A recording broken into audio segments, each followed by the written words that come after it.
Hello students, welcome back to Nationalism in Europe, and we are going to see the making of nationalism in Europe in this topic. But let me tell you how difficult it was to make a nation when you are extremely diverse. In this part, we are going to check how diverse was Europe in terms of language spoken and in terms of religion followed. So, first thing, Habsburg Empire. And we were talking about the Austrian Habsburg Empire. So, we are going to check here कि these empires were the patchwork of different languages spoken by the people. तो regional languages बहुत सारे थे और वही बताएंगे कि कितना difficult हो जाता है. Let's talk about them. तो सबसे पहले Austrian Habsburg है, it's Austria and then you have Hungary. ये दोनों region में अलग अलग region के अलग अलग language बोले जाते थे. ये एक हिस्सा है, ऐसे तीन और हैं. Let's talk about them. Habsburg Empire that ruled over Austria and Hungary was a patchwork of many different regions and people. This is what I'm explaining you. See, when you don't see yourself as collective identity, it's difficult to form one nation.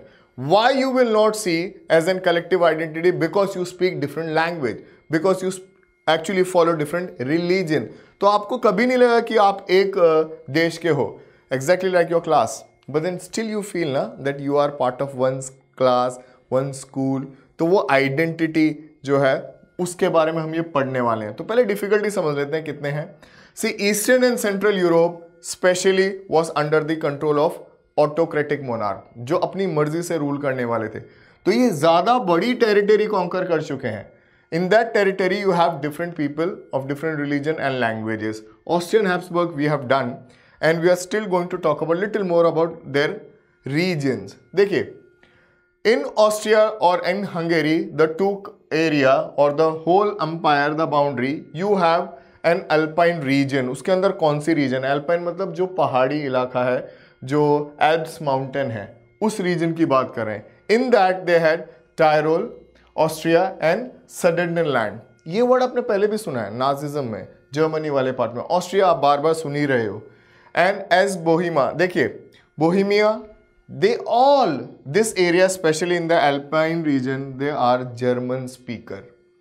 अब बात हो रही है Austrian Habsburg की, but उसमें German speakers हैं और वो भी कितनी बड़ी एरिया में. Tyrol, Austria, Sudetenland and Bohemia. इसमें कुछ एरिया ऐसे हैं जहां पे इटालियन भी बोली जाती है, खास करके लोम्बार्डी एंड वेनेशिया. ये इटालियन स्पीकिंग एरिया, बट है एक ही अंपायर के कंट्रोल में. बिल्कुल वैसे ही जैसे कि अकबर के अंडर गुजरात है और महाराष्ट्र है और साउथ इंडिया भी है, तो अलग अलग लैंग्वेज बोली जा रही है. Same applies here. Now we talk about Hungary. जो हंगेरी वाला रीजन है वहाँ पे कितने ब्रेकअप्स हैं और कितनी डाइवर्सिटी है. देखिए, again it's a patch work. So half of the population here spoke megger. ये एक लैंग्वेज है, मैगर एक लैंग्वेज है. बाकी के जितने हैं वो रीजनल डिफरेंट डायलेक्ट्स हैं. तो जिसमें आपको जर्मन्स हैं, चेक्स हैं, स्लोवाक्स हैं, इटालियंस हैं, पोल्स हैं, स्लोवनीस हैं, कोर्स हैं, सर्ब्स हैं, रोमानियंस हैं और यूक्रेनियंस हैं और मैगियर्स हैं, जिसको हम हंगेरियन बोलते हैं. ये इतनी लैंग्वेजेस हैं, आप इस मैप को याद रखिए. अब इतना ज़्यादा बोलेंगे तो आपको ये चैप्टर वैसे भी बोरिंग लगेगा, but I tell you a very honest thing. If in this chapter anything which is least important is this section. The reason is why we are going to learn the important region and dialects and religion in the coming part of the chapter. So rest everything is just for information. So keep that in mind. You don't skip it just for knowledge, it is always good, but then no need to ratify everything because यहाँ पे बहुत ज़्यादा नाम हो जाएंगे. Moving ahead to another area, Galicia.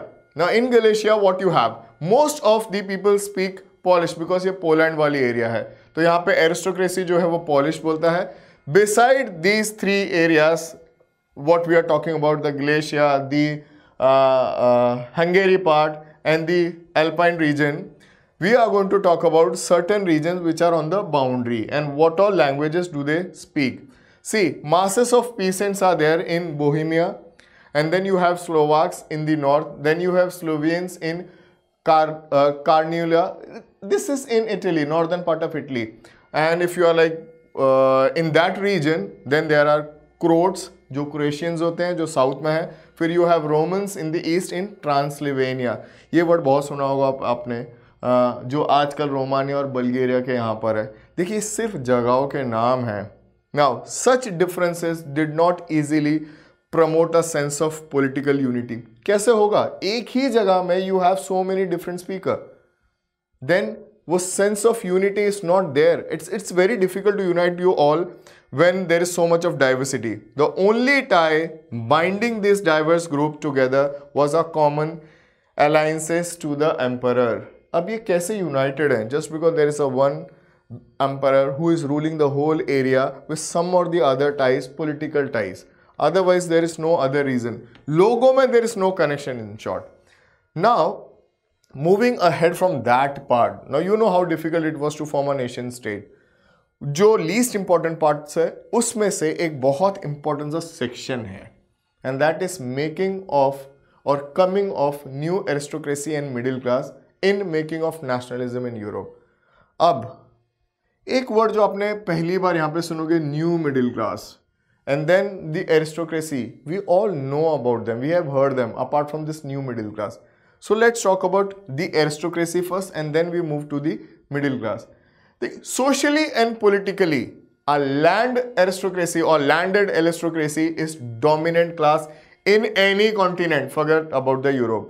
अगर आपको आसानी से पूछो तो आपके कंट्री में ज्यादा लोग कौन है, गरीब या अमीर? अमीर ज्यादा है? नहीं, गरीब ज्यादा है। तो यहां पर भी जो कम नंबर है पर politically and socially very strong, they are aristocrats. Now number is less but they are politically and economically very sound. How they have made the money? Because they are into trade, they have big houses in countryside. Now these members or members of aristocratic class are united in a common way of life which is cutting across the whole continent. I just want to say one thing, if you are rich in Asia, you are rich in Europe too. ऐसा नहीं होगा कि आप वहां पे जाके आप बहुत गरीब हो जाओगे। So same way all these rich people are some of the other way connected with the ties of marriage with each other. ज्यादातर रिच फैमिलीज की जो शादियां वो रिच फैमिली से ही हो रही हैं। और ये रिच क्यों है? Because they own estates in country side and also town houses. शहरों में बहुत बड़े बड़े घर हैं और कंट्री साइड में इनके फार्म हाउसेज हैं, मेंशंस हैं और बड़ा लैंड है जहाँ एग्रीकल्चर से बहुत पैसा आ रहा है। और एक अच्छी चीज़, they are actually speaking French just for sake of aristocracy. ये बिल्कुल वैसी ही चीज़ होती है कि हमें कुछ दिखाने के लिए कुछ किया जा रहा है। So that is language French. Their families often connected with the ties of marriage. सीधी सी बात है, एक जगह के अमीर से दूसरे जगह के अमीर की शादी होती है, ना कि ऐसा है कि एक अमीर की शादी वहीं पे कोई नहीं है तो किसी गरीब से कर दिया। ऐसा यहाँ पे कुछ नहीं हो रहा है। तो that is their connection. This powerful aristocracy was, however, very small in size. As I said, they are rich, they speak French, they are connected with the ties of marriage with each other, they own a large country houses and estates. And that's the reason why they are rich. ये aristocratic है। अब we are going to move on to another class, जिसे हम कहते हैं new middle class. How did this new middle class came into picture? The west of Europe. See, this is the west of Europe, which is predominantly an industrial section. This is Eastern Europe, wherein the land is cultivated and farmhouses are big or farmland is very huge. So here you have landlord system. Now in this part we have industrialization coming up because England became the first country to be industrial in the world, followed by France and Germany. जैसे ही जैसे industries आई, the characteristics here changed. क्योंकि industries gave a rise to this new middle class, but what was happening here, there serfdom was predominant. क्योंकि large scale पे farming हो रही है तो यहाँ पर आपको बहुत ज़्यादा पेशेंस चाहिए। अब हम जिसकी बात कर रहे हैं वो इंडस्ट्रियल वर्किंग क्लास की बात कर रहे हैं। As the trader and trading and merchants came into the picture, they started getting money, they started become industrial. When they started become industrial, they started getting lot of labors and these labors started earning. When they started earning, they started giving education. As the education reached, they started acquiring the respect in the society. Now this is the new middle class. The new industrial working class is the new middle class. देखिए यहाँ पे सिर्फ workers नहीं हैं, यहाँ पर industry owner भी हैं, ट्रेडर्स भी हैं, मर्चेंट्स भी हैं। This is the new industrial working class. इनका सबसे बड़ा फायदा क्या है? Why is that this class has been focused a lot in this part? Because they are the one who are educated and they are the one who brought the revolution across the globe. Whenever you need a change, they are the fighter for the liberty. This is what we have in this section. We are just talking about aristocracy and the new middle class.